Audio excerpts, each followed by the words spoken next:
ಕಲಬುರಗಿ ಜಿಲ್ಲೆಯಲ್ಲಿ ಭೀಕರ ಬರಗಾಲ ತಾಂಡವವಾಡ್ತಾ ಇದೆ. ಬರಪೀಡಿತ ಜಿಲ್ಲೆ ಅಂತ ಘೋಷಿಸಬೇಕು ಅಂತ ಆಗ್ರಹಗಳು ಕೂಡ ಕೇಳಿ ಬರ್ತಾ ಇದೆ. ವಿವಿಧ ಬೇಡಿಕೆ ಈಡೇರಿಕೆಗೆ ಒತ್ತಾಯಿಸಿ ಇವತ್ತು ಕಲಬುರಗಿ ನಗರ ಬಂದ್ಗೆ ಕರೆ ನೀಡಲಾಗಿದೆ. ಹೋರಾಟ ಸಮಿತಿಯಿಂದ ಬಂದ್ಗೆ ಕರೆ ನೀಡಲಾಗಿದೆ. ಸಂಯುಕ್ತ ಕರ್ನಾಟಕ ಹೋರಾಟ ಸಮಿತಿ ಜೊತೆಗೆ ಕೆಲ ರೈತ ಸಂಘಟನೆಗಳು ಕೂಡ ಈ ಬಂದ್ನಲ್ಲಿ ಭಾಗಿಯಾಗಲಿವೆ. ಶಾಲಾ ಕಾಲೇಜುಗಳಿಗೆ ಜಿಲ್ಲಾಡಳಿತ ರಜೆ ಕೊಟ್ಟಿಲ್ಲ. ಆ ನಿಟ್ಟಿನಲ್ಲಿ ನಗರದಾದ್ಯಂತ ಪೊಲೀಸ್ ಬಿಗಿ ಭದ್ರತೆಯನ್ನ ಕೂಡ ಇವತ್ತು ನೀಡಲಾಗಿದೆ. ಕಟ್ಟೆಚ್ಚರವನ್ನ ವಹಿಸಿದ್ದಾರೆ ಅನ್ನುವಂತ ಮಾಹಿತಿ. ಇವತ್ತು ಹೋರಾಟ ಹೆಚ್ಚಾಗುತ್ತೆ. ಅದರ ಜೊತೆಯಲ್ಲಿ ಪ್ರತಿಭಟನೆಗೂ ಕೂಡ ಈಗ ಕರೆ ನೀಡಿರೋದ್ರಿಂದ ಬರಪೀಡಿತ ಜಿಲ್ಲೆ ಅಂತ ಘೋಷಿಸಬೇಕು ಅನ್ನುವಂತ ಆಗ್ರಹ. ಅದೇ ನಿಟ್ಟಿನಲ್ಲಿ ಪ್ರತಿಭಟನೆಗೆ ಈಗ ಕರೆ ನೀಡಿದ್ದಾರೆ. ಬೇರೆ ಬೇರೆ ಬೇಡಿಕೆಗಳು ಕೂಡ ಇದೆ. ಇವತ್ತು ಕಲಬುರಗಿ ನಗರ ಬಂದ್ಗೆ ಕರೆ ನೀಡಲಾಗಿದೆ. ಹಾಗಾಗಿ ಎಲ್ಲಾ ರೀತಿಯ ಎಚ್ಚರಿಕೆಯನ್ನ, ಮುನ್ನೆಚ್ಚರಿಕಾ ಕ್ರಮಗಳನ್ನ ಪೊಲೀಸರು ಕೂಡ ವಹಿಸಿದ್ದಾರೆ. ಅದರ ಜೊತೆಗೆ ಕೆಲ ರೈತ ಸಂಘಟನೆಗಳು ಕೂಡ ಈಗಾಗಲೇ ಅವರಿಗೆ ಬೆಂಬಲವನ್ನ ಸೂಚಿಸಿದೆ ಹೋರಾಟಕ್ಕೆ ಅನ್ನುವಂತ ಮಾಹಿತಿ. ಹಾಗಾಗಿ ಪ್ರತಿಭಟನೆ ಇವತ್ತು ತೀವ್ರ ಸ್ವರೂಪವನ್ನ ಪಡೆದುಕೊಳ್ಳುವಂತ ಎಲ್ಲಾ ಸಾಧ್ಯತೆಗಳು ಕೂಡ ಇದೆ. ಡೀಟೇಲ್ಸ್ ಅನ್ನ ಕೊಡ್ತಾರೆ ನಮ್ಮ ಪ್ರತಿನಿಧಿ ಓಂ ಪ್ರಕಾಶ್ ಮುನ್ನೂರು, ನೇರ ಸಂಪರ್ಕದಲ್ಲಿ ಜಾಯಿನ್ ಆಗಿದ್ದಾರೆ. ಓಂ ಪ್ರಕಾಶ್, ಇವತ್ತು ಕಲಬುರಗಿ ಬಂದ್ಗೆ ಕರೆ ನೀಡಲಾಗಿದೆ. ಪೊಲೀಸ್ ಬಿಗಿ ಭದ್ರತೆ ಯಾವ ರೀತಿಯಾಗಿದೆ, ಅದರ ಜೊತೆಯಲ್ಲಿ ಇವತ್ತಿನ ಬಂದ್ ಯಾವ ಸ್ವರೂಪದಲ್ಲಿ ಇರುತ್ತೆ, ಪ್ರತಿಭಟನೆಗಳು ಯಾವ ಸ್ವರೂಪದಲ್ಲಿ ಇರುತ್ತೆ, ಅದರ ಬಗ್ಗೆ ಡೀಟೇಲ್ಸ್ ಅನ್ನು ಕೊಡೋದಾದ್ರೆ?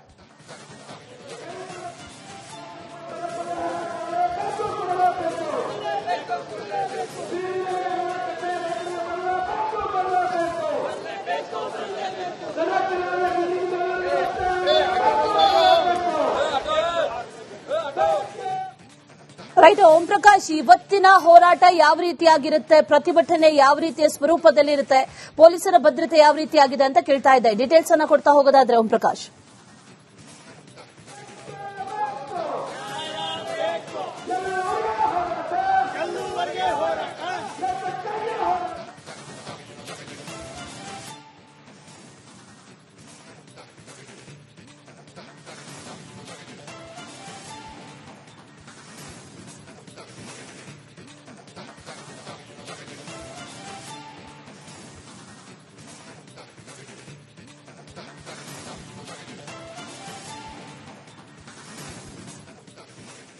ಆಲ್ರೈಟ್, ನಮ್ಮ ಪ್ರತಿನಿಧಿಯನ್ನ ಮತ್ತೆ ಸಂಪರ್ಕಿಸ್ತೀವಿ. ವಿವಿಧ ಬೇಡಿಕೆ ಈಡೇರಿಕೆಗೆ ಈಗ ಒತ್ತಾಯಿಸಿ ಇವತ್ತು ಪ್ರತಿಭಟನೆಗೆ ಕರೆ ನೀಡಲಾಗಿದೆ.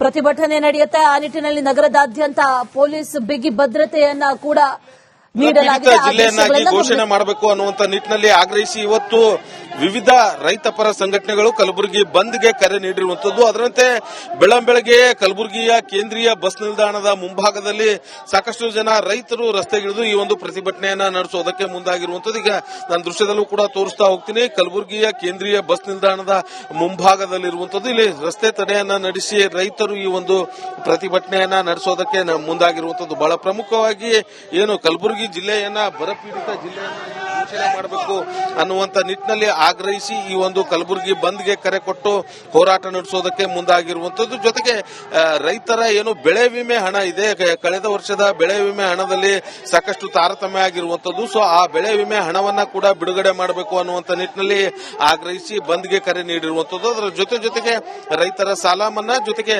ಮಹಾರಾಷ್ಟ್ರದಿಂದ ಏನು ಭೀಮಾ ನದಿಗೆ 15 ಟಿಎಂಸಿ ನೀರನ್ನ ಬಿಡಬೇಕು ಅನ್ನುವಂತ ನಿಟ್ಟಿನಲ್ಲಿ ಆಗ್ರಹಿಸಿ ಬಂದ್ ನಡೆಸೋದಕ್ಕೆ ಮುಂದಾಗಿರುವಂತದ್ದು. ಬಂದ್ನ ಹಿನ್ನೆಲೆಯಲ್ಲಿ ಈಗಾಗಲೇ ಸಾಕಷ್ಟು ಪೊಲೀಸ್ ಬಿಗಿ ಬಂದೋಬಸ್ತ್ ಅನ್ನು ಕೂಡ ನಿಯೋಜನೆ ಮಾಡಿರುವಂತದ್ದು. ಕಲಬುರಗಿಯ ಕೇಂದ್ರೀಯ ಬಸ್ ನಿಲ್ದಾಣದ ಬಳಿ ನಾನೀಗ ತೋರಿಸ್ತಾ ಹೋಗ್ತೀನಿ.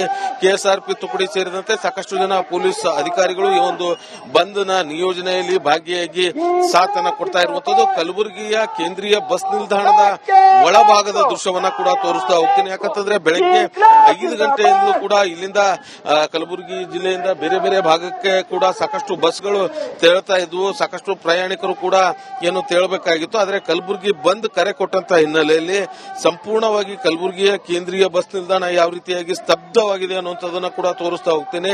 ಬರೀ ಕೇವಲ ಬಂದೋಬಸ್ತ್ಗಾಗಿ ನಿಯೋಜನೆಗೊಂಡಂತ ಪೊಲೀಸರು ಇಲ್ಲಿರುವಂತದ್ದು. ಸಾಕಷ್ಟು ಜನ ಬೆಳಗ್ಗೆಯಿಂದಲೂ ಕೂಡ ಪ್ರಯಾಣಿಕರು ಬಂದು ವಾಪಸ್ ತೆರಳ್ತಾ ಇರುವಂತದ್ದು. ಅಂದ್ರೆ ಬಸ್ ಸಂಚಾರ ಇಲ್ಲ ಅನ್ನುವಂತ ನಿಟ್ಟಿನಲ್ಲಿ ಬಂದಂತ ಪ್ರಯಾಣಿಕರು ಕೂಡ ವಾಪಸ್ ತೆರಳ್ತಾ ಇರುವಂತದ್ದು. ಏನು ಈ ಭಾಗದಲ್ಲಿ ನಾನು ತೋರಿಸ್ತಾ ಹೋಗ್ತೀನಿ. ಅಂದ್ರೆ ನನ್ನ ಬಸ್ ಬಸ್ ನಿಲ್ದಾಣದ ಮುಂಭಾಗದ ದೃಶ್ಯಗಳು ಯಾವ ರೀತಿ ಇದೆ ಅನ್ನುವಂಥದ್ದನ್ನ ಕೂಡ ತೋರಿಸ್ತಾ ಹೋಗ್ತೀನಿ. ಇಲ್ಲಿ ಸಾಕಷ್ಟು ಅಂಗಡಿ ಮುಂಗಟ್ಟುಗಳು ಏನಿದೆ ಅದು ಕ್ಲೋಸ್ ಆಗಿರುವಂತದ್ದು, ಕೆಲವೊಂದಷ್ಟು ಆಟೋಗಳು ಮಾತ್ರ ಸಂಚಾರ ಮಾಡ್ತಾ ಇರುವಂತದ್ದು. ಅದನ್ನ ಹೊರತಾಗಿ ಎರಡೂ ಭಾಗದಲ್ಲಿ ನಾನು ತೋರಿಸ್ತಾ ಹೋಗ್ತೀನಿ. ಅಂಗಡಿ ಮುಂಗಟ್ಟುಗಳು ಎಲ್ಲವೂ ಕೂಡ ಸಂಪೂರ್ಣವಾಗಿ ಬಂದ್ ಆಗಿರುವಂತದ್ದು. ಸೊ ಹಾಗಾಗಿ ರೈತರು ಒಂದೇ ಒಂದು ಬೇಡಿಕೆಯನ್ನ ಇಟ್ಟಿರುವಂತದ್ದು ಬಹಳ ಪ್ರಮುಖವಾಗಿ ಏನೋ ಆ ಕಲಬುರಗಿ ಬಂದ್ ಹಿನ್ನೆಲೆ ಏನಂತಂದ್ರೆ ಬರಪೀಡಿತ ಜಿಲ್ಲೆಯನ್ನಾಗಿ ಘೋಷಿಸಿ ವಿಶೇಷ ಪ್ಯಾಕೇಜ್ ಅನ್ನ ನೀಡಬೇಕು, ರೈತರ ಪ್ರತಿ ಎಕರೆಗೆ 50,000 ರೂಪಾಯಿ ಹಣವನ್ನ ನೀಡಬೇಕು ಅನ್ನುವಂತ ನಿಟ್ಟಿನಲ್ಲಿ ಆಗ್ರಹಿಸಿ ಒಂದು ಹೋರಾಟವನ್ನ ನಡೆಸ್ತಾ ಇರುವಂತದ್ದು. ಸೊ ಹಾಗಾಗಿ ಈ ಒಂದು ಹೋರಾಟ ಏನಿದೆ ಬಹಳ ದಿನಗಳಿಂದಲೂ ಕೂಡ ಕಲಬುರಗಿ ಜಿಲ್ಲೆಯ ಜನರು ಬಹಳ ಬೇಡಿಕೆ ಇಟ್ಕೊಂಡಿರುವಂತದ್ದು. ಈ ಹಿಂದೆ ಸಾಕಷ್ಟು ಬಾರಿ ಪ್ರತಿಭಟನೆಯನ್ನ ಕೂಡ ಮಾಡಿರುವಂತದ್ದು. ಅಂದ್ರೆ ಕಲಬುರಗಿಯನ್ನ ಬರಪೀಡಿತ ಜಿಲ್ಲೆಯನ್ನಾಗಿ ಘೋಷಣೆ ಮಾಡಬೇಕು ಅಂತೇಳಿ ಪ್ರತಿಭಟನೆಯನ್ನ ಮಾಡ್ಕೊಂಡು ಬಂದಿದ್ರು. ಆದ್ರೆ ಸರ್ಕಾರ ಯಾವಾಗ ಈ ಒಂದು ಪ್ರತಿಭಟನೆಗೆ ಮಣಿಯದ ಹಿನ್ನೆಲೆಯಲ್ಲಿ ಇದೀಗ ಏನು ಬಂದ್ಗೆ ಕರೆ ಕೊಟ್ಟು ಮತ್ತೆ ಹೋರಾಟವನ್ನ ನಡೆಸೋದಕ್ಕೆ ಮುಂದಾಗಿರುವಂತದ್ದು. ನಾನು ನೇರವಾಗಿ ಪ್ರತಿಭಟನಾಕಾರರಿದ್ದಾರೆ, ಅವರನ್ನೇ ಮಾತಾಡಿಸ್ತಾ ಹೋಗ್ತೀನಿ. ಸರ್ ಹೇಳಿ, ಈಗ ಬಂದ್ ಕರೆ ಕೊಟ್ಟು ಹೋರಾಟ ನಡೆಸ್ತಾ ಇದ್ರೆ ಏನೆಲ್ಲ ಬೇಡಿಕೆ ಇದೆ ಅಂತ? ಬರಗಾಲ ಬರ ಪರಿಹಾರ ಕೊಡಬೇಕು ಅಂತಕ್ಕಂಥದ್ದೇ ಮುಖ್ಯವಾಗಿರ್ತಕ್ಕಂಥ ಬೇಡಿಕೆ.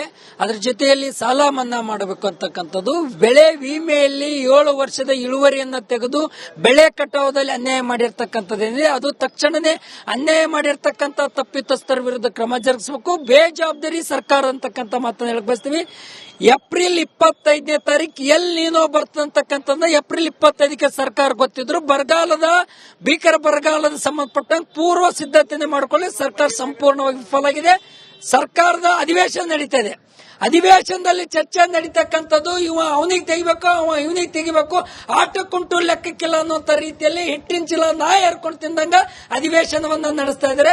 ಯಾವುದೇ ಕಾರಣಕ್ಕೂ ಬರಗಾಲ ಬಗ್ಗೆ ಚರ್ಚೆ ಮಾಡಲಾರ್ದೇ ಇರ್ತಕ್ಕಂಥ ರೈತ ವಿರೋಧಿ ಧೋರಣೆ ಅಂತಕ್ಕಂಥದ್ದು ಎದ್ದು ಕಾಣ್ತಾ ಇದೆ ಅಂತಕ್ಕಂಥ ಮಾತನ್ನ ಹೇಳಕ್ ಬಯಸ್ತಿದ್ದೀವಿ. ಈಗ ಕಲಬುರಗಿಯಲ್ಲಿ 3 ಜನ ಪ್ರಭಾವಿ ಸಚಿವರಿರುವಂತದ್ದು. ಈ ನಿಮ್ಮ ಬಂದ್ ಹೋರಾಟ ಯಶಸ್ವಿ ಆಗುತ್ತೆ, ನಿಮ್ ಬೇಡಿಕೆ ಈಡೇರುತ್ತೆ ಅಂತ ಅನಿಸುತ್ತಾ? Sir, first D K. ಶಿವಕುಮಾರ್ ಸಾಹೇಬರು ಮುಖ್ಯಮಂತ್ರಿ ಆದ ಕಲಬುರಗಿ ಅವರು ವಿಸಿಟ್ ಬಂದಾಗ ಈಗಾಗಲೇ ನಾವು ಎಲ್ಲಾ ರೈತ ಸಂಘದವರು ಮನವಿ ಪತ್ರ ಕೊಟ್ಟಿವಿ ಸರ. ಬರ ಘೋಷಣೆ ತಕ್ಷಣ ನಾವು ಬೆಂಗಳೂರಿಗೆ ಹೋಗಿ ತಕ್ಷಣ ಘೋಷಣೆ ಮಾಡ್ತೀವಿ ಅಂತ ಹೇಳಿ ಅವರು 1.5 ತಿಂಗಳಾಯ್ತು ಸರ್. ಆದ್ರೂ ಇದ್ರ ಬಗ್ಗೆ ನಾವು ದೆಹಲಿ ಹೋಗಿ ಪ್ರಧಾನಿಗಳನ್ನು ಭೇಟಿಯಾಗಿ ಬರಗಾಲ ಘೋಷಣೆ ಮಾಡ್ರಿ ಅಂತ ಹೇಳಿ ಕರ್ನಾಟಕ ಎಲ್ಲಾ ಅಲ್ಲಿ ಮನವಿ ಮಾಡ್ಕೊಂಡು ಬಂದಿದ್ವಿ. ಕೇಂದ್ರ ಸರ್ಕಾರ ಮಾಡ್ತಾ ಇಲ್ಲ ಅಂತ ಇವ್ರು ಹೇಳ್ತಾ ಇದಾರೆ ಸರ್. ಅವ್ರು ಹೇಳ್ತಾ ಇದ್ರೆ ಇವ್ರ ಬೇಗ ರಾಜಕೀಯ ಹೇಳ್ತಾರೆ. ಎಲ್ಲಾ ತಂಡಗಳು ಬರಬೇಕು, ಎಲ್ಲಾ ಪ್ರತಿಯೊಬ್ಬರು ಸರ್ಕಾರದಿಂದ ವಿಷಯ ಪಾಸ್ ಮಾಡಿ ನಮಗೆ ಕಳಿಸಬೇಕು, ನಾವು ತೀರ್ಮಾನ ಮಾಡೋರು ಅಂತ ಅವ್ರು ಹೇಳ್ತಾ ಇದಾರೆ ಸರ್. ಹೀಗಾಗಿ ಇದು ರಾಜಕಾರಣ ಮಾಡ್ತಾ ಇದ್ದಾರೆ ಕಾಂಗ್ರೆಸ್ ಮತ್ತು ಬಿಜೆಪಿ ಎರಡೂ ಸರ್ಕಾರಗಳು. ಯಾಕಂದ್ರೆ ರೈತರ ಕಷ್ಟದಲ್ಲಿದ್ದಾಗ ತಕ್ಷಣ ಬರ ಘೋಷಣೆ ಮಾಡಿ ಜನರಿಗೆ ಏನು ಸೌಲಭ್ಯ ಕೊಡಬೇಕಾಗಿದ್ದಾಗ ಕುಡಿಯೋ ನೀರಿನ ಪರಿಸ್ಥಿತಿ ಇಡೀ ಗಂಭೀರ ಬಿಟ್ಟು ಸರ್. ಕಲಬುರಗಿದಾಗ 50% ಎಲ್ಲಾ ಬೋರ್ವೆಲ್ಗಳು ಬತ್ತಿ ಹೋಗ್ಯಾವ, ಕೆರೆಗಳು ಒಣಗಿ ಹೋಗ್ಬಿಟ್ಟಾಗ ಕುಡಿಯೋ ನೀರು ಮುಂದೆ ಸಿಗ್ಲಿಕ್ಕೆ ಸಾಧ್ಯನೇ ಇಲ್ಲ.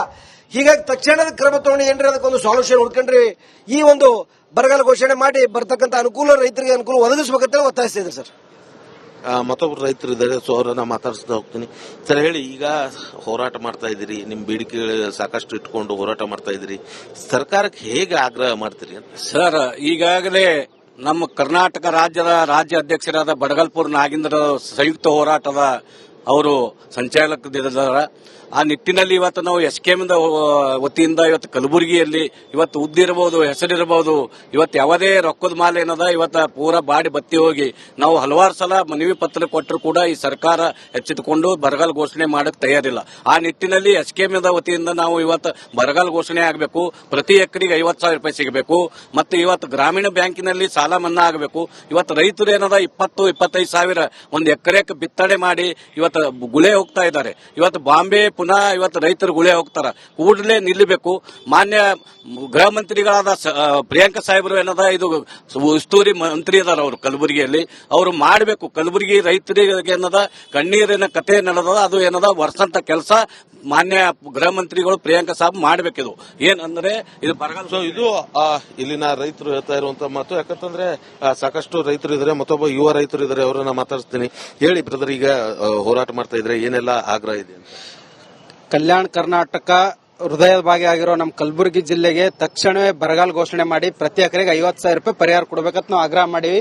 ಅದೇ ರೀತಿಯಾಗಿ ಕಲಬುರಗಿ ಜಿಲ್ಲೆಯಲ್ಲಿ ಅಂತರ್ಜಲ ಮಟ್ಟ ಕುಸಿದು ಹೋಗಿದೆ, ಕುಡಿಯುವ ನೀರಿನ ಹಾಹಾಕಾರ ಆಗಿದೆ, ಕುಡಿಯುವ ನೀರಿನಲ್ಲಿ ಹುಳುಗಳು ಹೊಂಟಿವೆ. ಆದ್ರೂ ಕೂಡ ಇಲ್ಲಿ ತನಕ ಯಾವುದೇ ಅಧಿಕಾರಿಗಳಾಗಿರ್ಬೋದು, ಯಾವುದೇ ಸರ್ಕಾರ ಆಗಿರ್ಬೋದು ಎಚ್ಚೆತ್ತುಕೊಂಡಿಲ್ಲ. ಅದಕ್ಕೆ ನಮ್ಮ ಕಲಬುರಗಿ ಜಿಲ್ಲೆಯಲ್ಲಿ ಬೆಳೆ ಒಣಗೋಗಿವೆ, ಕಬ್ಬು ಒಣಗೋಗಿದೆ ಮತ್ತು ಹತ್ತಿ ಎಲ್ಲ ಭೂಮಿಯಲ್ಲಿ ಬಿತ್ತಿರ್ತಕ್ಕಂಥ ಬೆಳೆ ಭೂಮಿ ಮೇಲೆ ಚಿಗರೆ ಹೊಡೆದಿಲ್ಲ.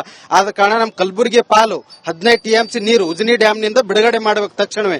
ಒಂದ್ ವೇಳೆ ಈ ಹೋರಾಟಕ್ಕೂ ತಾವು ಯಾರು ಅಧಿಕಾರಿಗಳು ಎಚ್ಚೆತ್ತುಕೊಳ್ಳಿಲ್ಲ, ಮುಂದಿನ ದಿನಮಾನಗಳಲ್ಲಿ ತಮ್ಮ ಕಚೇರಿ ಮುಂದೆ, ತಮ್ಮ ಮನೆಗಳ ಮುಂದೆ ನಾವು ಉಗ್ರವಾಗಿ ಹೋರಾಟ ಮಾಡ್ತೀವಿ. ಅದೇ ರೀತಿಯಾಗಿ ಇಲ್ಲಿನ ರೈತರು ಅನೇಕ ಬಾರಿ ಆತ್ಮಹತ್ಯೆ ಮಾಡಿಕೊಂಡ್ರು. ಇದೇ ನಮ್ಮ ಜೇವರ್ಗಿ ತಾಲೂಕು ಸಣ್ಣ ನೀರಾವರಿ ಸಚಿವರು ಇದ್ದಾರೆ.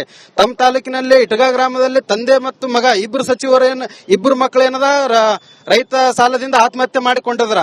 ಅದಕ್ಕೆ ನಾವು ಭೇಟಿ ಕೊಟ್ಟೇವು. ನಾವು ನಮ್ಮ ಶಾಣಬಸಪ್ಪ ಮಂಸೆಟ್ಟಿ ಅಣ್ಣವ್ರು ಎಲ್ಲರೂ ಹೋಗಿ ಭೇಟಿ ಕೊಟ್ಟೇವ್ರಿಗೆ ಸಮಾಧಾನಕರ ಹೇಳ ಬಂದೆವು. ಅಷ್ಟೂ ಕೂಡ ಅವ್ರ ಬಳಿ ಕನಿಕರ ಇಲ್ಲ. ಇವ್ರು ರೈತರ ಬಗ್ಗೆ ಯೋಚನೆನೇ ಮಾಡ್ತಿಲ್ಲ. ಆದ್ರೆ ಇವರಿಗೆ ಅಧಿಕಾರ ಬೇಕು. ಡೆಲ್ಲಿಯಲ್ಲಿ ಹೋಗಿ ನಾವು ಸಚಿವ ಸ್ಥಾನ ಬೇಕಂತ ಹೇಳಿ ಹೋರಾಟ ಮಾಡ್ತಾರೆ ತಮ್ಮ ಅಭಿಮಾನಿಗಳ ಬಳಗ. ರೈತರ ಬಗ್ಗೆ ಯಾಕೆ ಮಾಡ್ತಿಲ್ಲ, ಇವ್ರ ಬಗ್ಗೆ ಯಾಕೆ ಕಾಳಜಿ ತಗೊಳ್ತಿಲ್ಲ? ನೀವು ಬೆಂಗಳೂರಲ್ಲಿ ಮನೆ ಮಾಡಿದ್ರಿ, ಕಲಬುರಗಿಯಲ್ಲಿ ಬಂದು ಇಲ್ಲಿನ ರೈತರ ಕಷ್ಟಗಳು ಎಲ್ಲ ನೀವು ತಿಳ್ಕೋಬೇಕು. ತಿಳ್ಕೊಂಡು ಏನದ ಎಲ್ಲರಿಗೂ ಪರಿಹಾರ ಕೊಡ್ಬೇಕಂತ ನಮ್ಮ ಆಗ್ರಹ ಇದೆ ಸರ್. ಸೊ ಅಶ್ವಿನಿ, ಇದಿಷ್ಟು ಇಲ್ಲಿನ ರೈತರು ಏನು ಹೇಳ್ತಾ ಇರುವಂತ ಮಾತು. ಅಂದ್ರೆ ಕಲಬುರಗಿಯನ್ನ ಬರಪೀಡಿತ ಜಿಲ್ಲೆಯನ್ನಾಗಿ ಘೋಷಣೆ ಮಾಡಲೇಬೇಕು ಅನ್ನುವಂತ ನಿಟ್ಟಿನಲ್ಲಿ ಆಗ್ರಹಿಸಿ ಒಂದು ಹೋರಾಟ ನಡೆಸೋದಕ್ಕೆ ಮುಂದಾಗಿರುವಂತದ್ದು. All right Om Prakash, thank you ಡೀಟೇಲ್ಸ್ಗೆ.